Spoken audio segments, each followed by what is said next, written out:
So guys நான் ரீசெண்டாக லாக்ல இருந்தேன். சரி அவனா இன்வைட் பண்ணான்னு பார்த்தேன். அதே மாதிரி என் ஃப்ரெண்டு இன்வைட் பண்ணான். ஆனால் உள்ளே போனால் என்ன நினச்சிட்டு நீங்களே கொஞ்சம் பாருங்களேன்.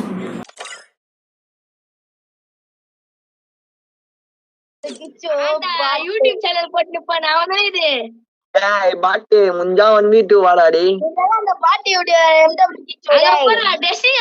நூபு மாதிரி போட்டுங்க டேய் முஞ்சா வர சரி ப்ரோ நீங்கள் இவ்வளோ வாய் பேசணும், நான் கிரியேட் பண்ணுறேன். உள்ளே வாங்க 2 பேரும். நான் இப்போ அச்சோட வரேன் வாங்க.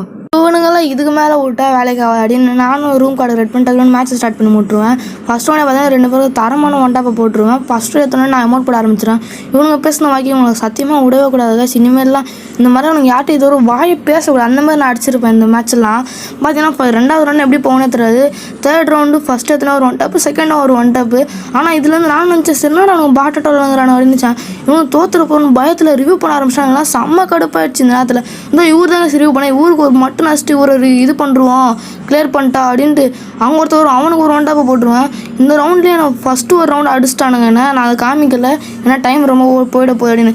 இங்கே ஒரு ஜம்பிங் ஷாட் ஒன்று வெயிட்டாக ஒன்று விழும். லாஸ்ட்டு ஒருத்தன் தான் அடி, நான் அவனே கொஞ்சம் அடிச்சிட்டேன். இதுதான் லாஸ்ட் ரவுண்டு. இவனுக்கு ஒரு 1 டாப்பை போட்டு அப்படியே எப்படி சொல்கிறது கைஸ், இவனுக்கு ஒரு 2 டாப்பு லாஸ்ட்டில் ஒரு 1 டாப்பு வச்சு மேட்ச் ஜெயிச்சிட்டேன் கைஸ். லைக் பண்ணுறேன் கைஸ்.